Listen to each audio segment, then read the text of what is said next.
Welcome to Dev digital classes. हम लोग पढ़ रहे थे क्लास 10 का एक चैप्टर है अरिथमेटिक प्रोग्रेशन, और जिसका हम लोगों ने अभी तक एक्सरसाइज 5.1 को देखा है। उसके बाद एक्सरसाइज 5.2 जो कि आपका इसमें टोटल 20 क्वेश्चन है। इस एक्सरसाइज का अभी तक हम लोगों ने 15 क्वेश्चन को सॉल्व किया है, 1 to 15 को सॉल्व किया है। इसके बाद आज से हम लोग देखेंगे क्वेश्चन नंबर 16 से। ठीक है, आज हम लोग क्वेश्चन नंबर 16 से देखेंगे, 16 to 20। तो इस तरह से हमारा एक्सरसाइज 5.2 क्या होगा, कंप्लीट हो जाएगा। उसके बाद फिर हम लोग एक्सरसाइज 5.3 को देखेंगे। ठीक है, तो देखिए हमारा क्या है क्वेश्चन नंबर 16। तो अभी हम लोग देखेंगे क्वेश्चन नंबर 16। चलिए क्वेश्चन नंबर 16 स्टार्ट करते हैं। ठीक है, देखिए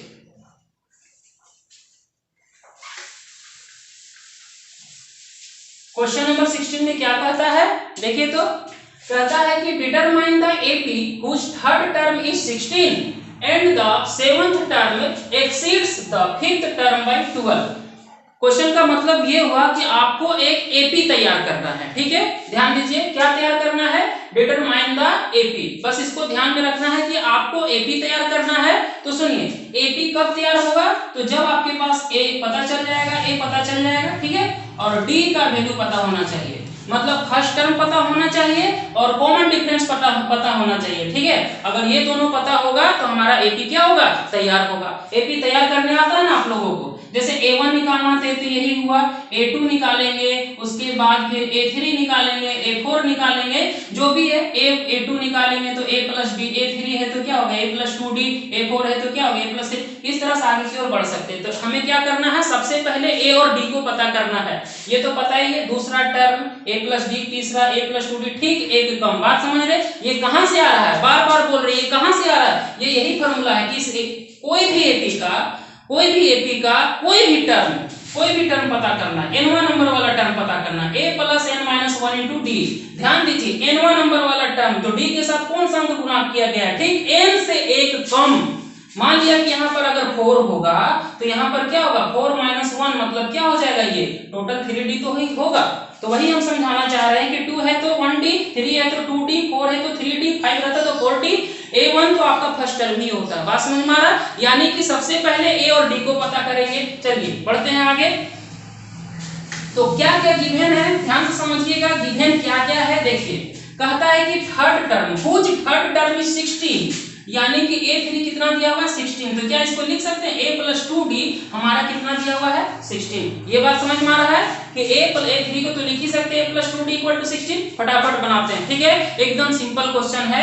उसके बाद कहता है कि seventh term exceed the fifth term by 12, और जो सेवंथ टर्म है यानी सेवंथ टर्म जो है फिफ्थ टर्म से 12 बढ़ाया गया है, मतलब कि 12 अधिक है। फिर से जो सेवंथ टर्म है वो फिफ्थ टर्म से 12 अधिक है। A7 को क्या लिख सकते हैं प्लस 6D, A5 को क्या लिख सकते हैं प्लस 4D, ये हमारा हो गया 12। ये से ये कटेगा, क्यों कटेगा, A उधर प्लस इधर लाए तो माइनस में होगा, प्लस माइनस कैंसिल हो गया है ना। उसके बाद ये 6D इसको उठा के इधर लाइए, 4D इक्वल टू क्या हो गया। ठीक है, बात समझ में आ रहा है, ठीक है, क्लियर है। अच्छा यहाँ पर क्या है हमारा प्लस है। ठीक है, अब देखिए 6 में 4 गया तो 2D कितना हो गया, तो D का वैल्यू कितना है 12/2, 2 6 है कितना हो गया 12, D का वैल्यू कितना निकला 6। ये बात समझ में आया कि नहीं समझ में आया। क्या किए, अकॉर्डिंग टू क्वेश्चन कहता है कि सेवंथ टर्म जो है फिफ्थ टर्म से 12 अधिक है। तो जैसा प्रश्न ने कहा वैसा हमने यहाँ पर सजाया है। A7 को A plus 6D equal A5 को क्या लिख सकते हैं प्लस 4D, प्लस है तो प्लस 12। ठीक है, A से ये कट गया, 4D उठ के इधर आया तो प्लस में तो माइनस। ठीक है, 6 में 4 गया, चलिए D निकल गया। अब उसके बाद D का वैल्यू हम कहाँ पुट करेंगे, इसमें पुट करेंगे, है ना। एंड करके बना सकते हैं कि A प्लस 2D हमारा क्या दिया हुआ था, ये तो हमारा गिवन था, है ना, मतलब यहाँ दिया हुआ है। तो A प्लस 2D की जब क्या लिखेंगे 6, ये हो गया 16, तो A ये कितना 12, ये हो गया 16, तो कितना हो गया 16 माइनस 12, कितना आंसर आएगा, 4 आएगा।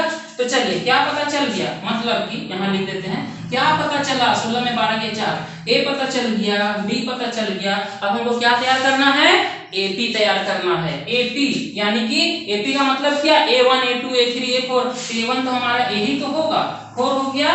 उसके बाद फिर क्या होगा A2 यानी A plus 2D, A plus क्या केवल D, A के जगह पे कितना 4 और D के जगह पे कितना 6, 6 4 कितना हो गया 10। फिर A3 यानी कि A प्लस 2D, A के जगह 4 प्लस 2 इंटू 2 इंटू डी के जगह कितना होगा 6 है ना, 6 दूनी 12 4 कितना हो गया 16 और निकालना है क्या। चलिए इस तरह से हम लोग आगे बढ़ ही सकते हैं, ये बात समझ में आया। तो इस तरह से आगे बढ़ते हैं, मतलब हमारा एपी क्या तैयार हुआ 4 है 10 है 16 4 है 10 है 16 है। इस तरह से आगे हम बढ़ सकते हैं, हमारा क्या तैयार हो गया एपी तैयार हो गया। ये समझ में आ गया होगा, क्लियर है ना, कोई दिक्कत नहीं। क्या कहा था डिटरमाइन एपी, एपी तैयार करना था। क्या क्या दिया था, थर्ड टर्म दिया हुआ है 16 a3 16 a + 2d 16 लाके छोड़ दिए ना, a पता ना d पता।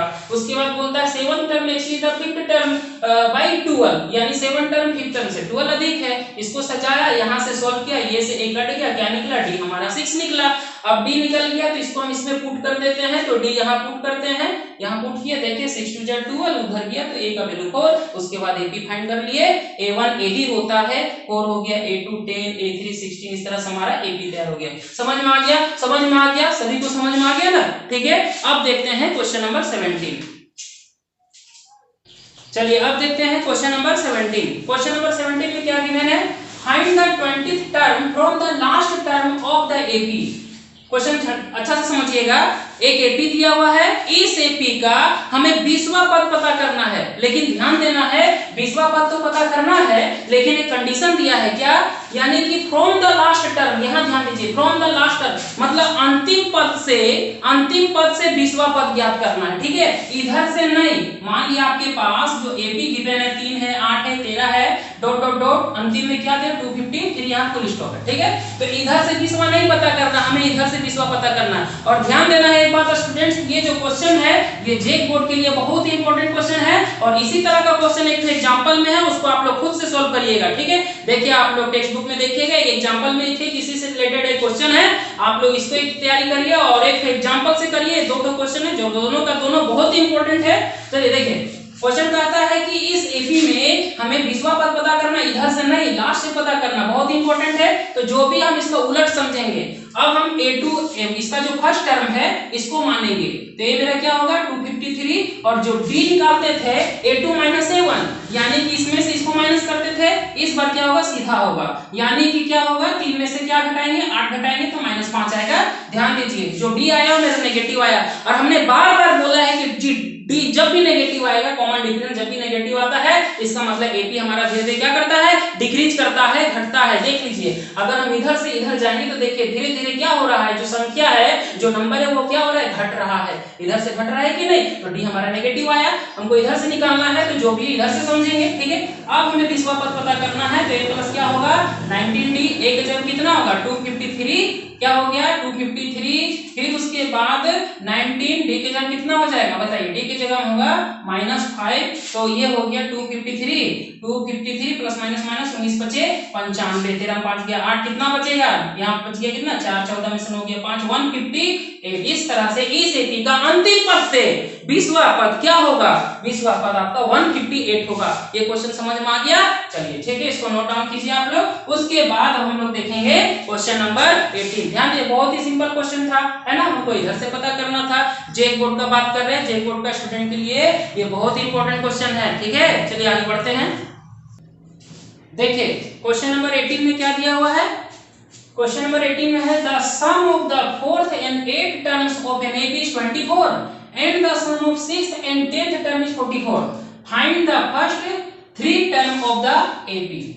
एकदम सिंपल क्वेश्चन है, अच्छा समझिए। आपको फिर वही बात है, एपी तैयार करना है, लेकिन कहां तक, केवल बोला है फर्स्ट 3 टर्म, यानी एपी का केवल 3 पद पता करना है, मतलब a1 पता करना है, a2 पता करना है, और क्या पता करना है a3 पता करना है। a1 a2 a3 कुछ भी हो, देखिए सबसे पहले हमें a पता होना चाहिए और d पता होना चाहिए, मतलब फर्स्ट टर्म पता होना चाहिए और कॉमन डिफरेंस पता होना चाहिए, ठीक है। तो चलिए देखते हैं, कुछ तो गिवन होगा, तो क्या गिवन है देखिए, the sum of 4th and 8th term of an AP is क्या है 24, मतलब क्या हो गया, समझ में आया क्वेश्चन, मतलब ये है कि सम मतलब योग, किसका किसका 4th और 8th टर्म का कितना दिया हुआ है 24, मतलब क्या हो गया कि a4 प्लस a8 दोनों का सम, देखिए फोर्थ एंड एथ टर्म दोनों का सम कितना दिया हुआ है 24। तो देखिए जैसा क्वेश्चन कहा हमने वैसा क्या किया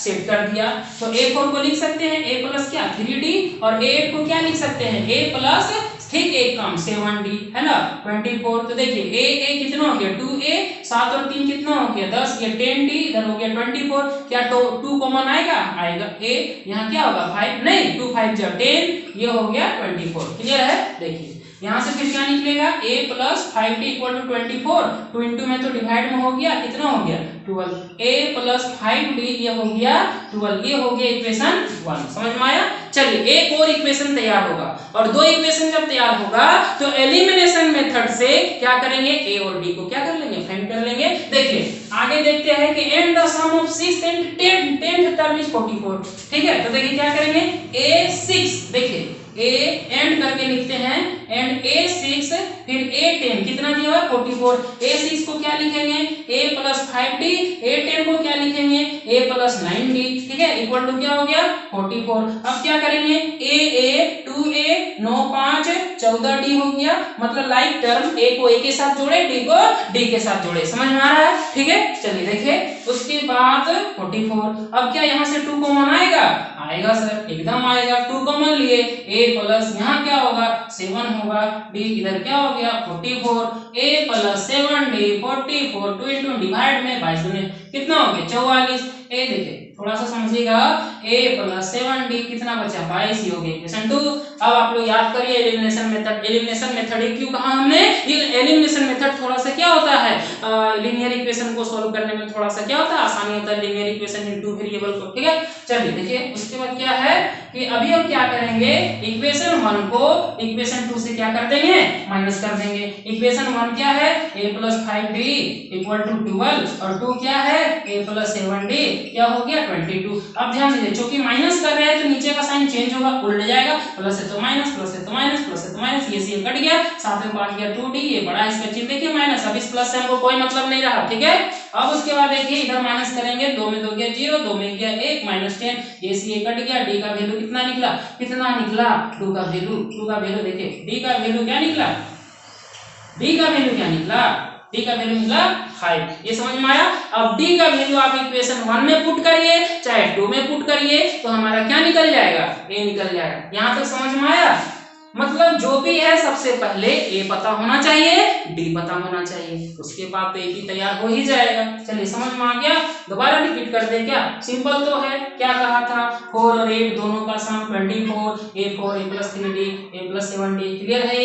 ये तो समझ में आ रहा है a 2a ठीक है 2 कॉमन लिया इस तरह से हमारा इक्वेशन 1। उसके बाद फिर देखिए 6 और 10 दोनों को ऐड किया a 6 a प्लस 5d 10 है तो a प्लस 9d यहाँ से सॉल्व किया ये आया d का वैल्यू कितना है आप लोग इसको नोट कर लीजिए। इसके बाद आगे बढ़े तो बढ़ते हैं। ठीक है चलिए देखिए आगे बढ़ते हैं।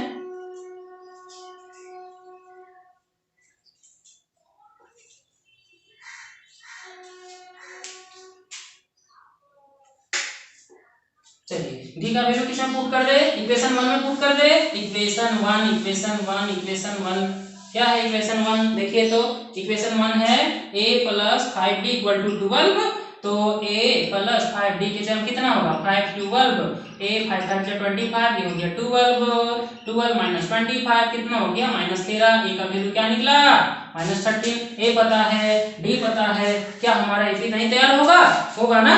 चलिए हो जाएगा ap तैयार करिए इसको बहुत ही सिंपल क्वेश्चन था।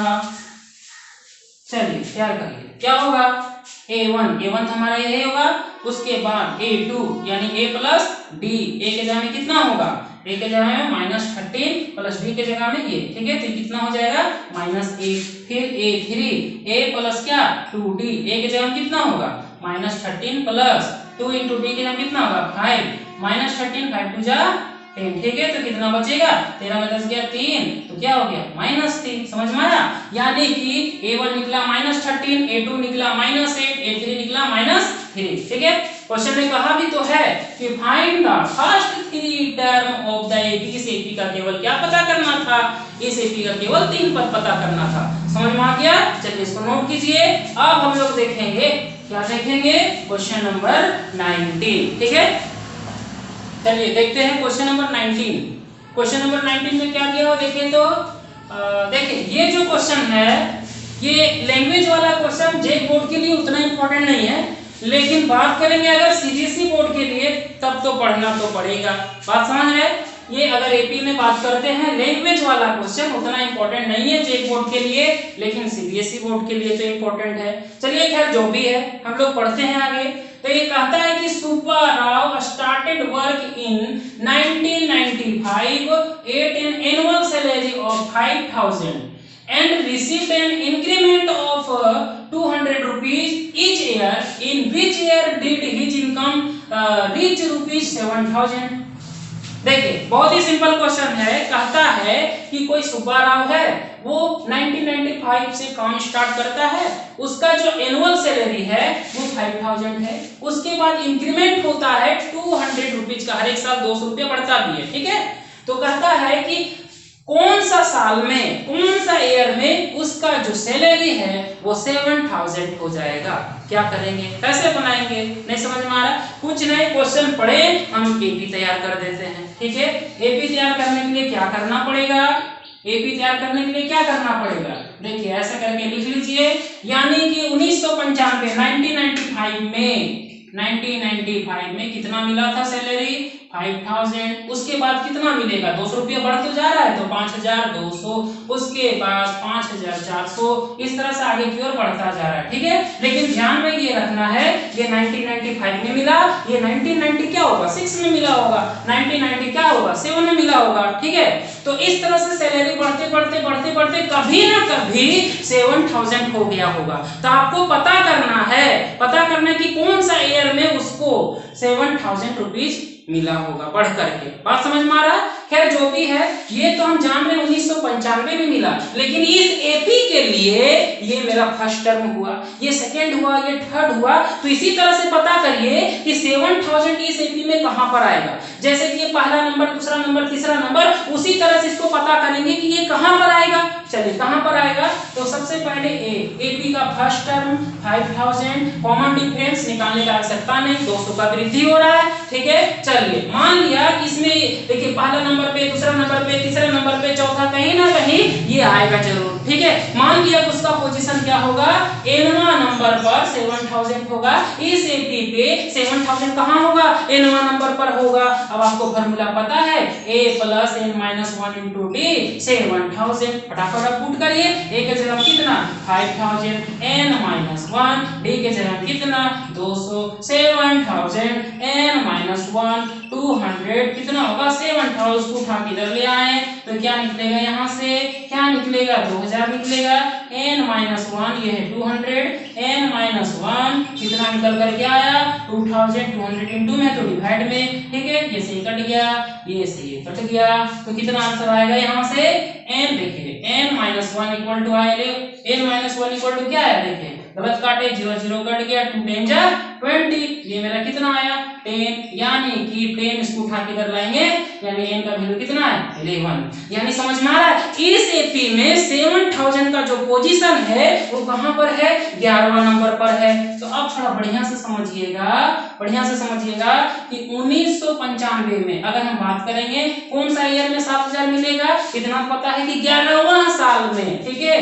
तो अगर हम ईयर का बात करते हैं बढ़िया समझिए, शुरू वाला का क्या, ये भले फर्स्ट टर्म है ना, फर्स्ट टर्म है, लेकिन इसका पोजीशन क्या है 1995 है 11वां वर्ष में। तो सुनिए पहला वर्ष में तो 5000 मिल गया, पहला वर्ष में 5000 तो मिल गया, तो अब क्या करेंगे 11वां वर्ष, यानी ये एक साल तो ये खुद हुआ, इसमें हम 11 नहीं जोड़ करके कितना जोड़ेंगे 10 जोड़ेंगे, तो कितना होगा 5 में 10 के 0 हाथ में कितना हो रहा है 2005। यानी कि 2005 में 2005 में उसको जो सैलरी है वो कितना मिलने वाला है, 7000 बोल तो रहा है। देखिए इन विच ईयर, तो आंसर मेरा क्या होगा 2005, है ना। तो हम कह सकते हैं क्या कह सकते हैं, in the year 2005 his salary was his salary was कितना होगा 7000, यानी कि 2005 का वर्ष में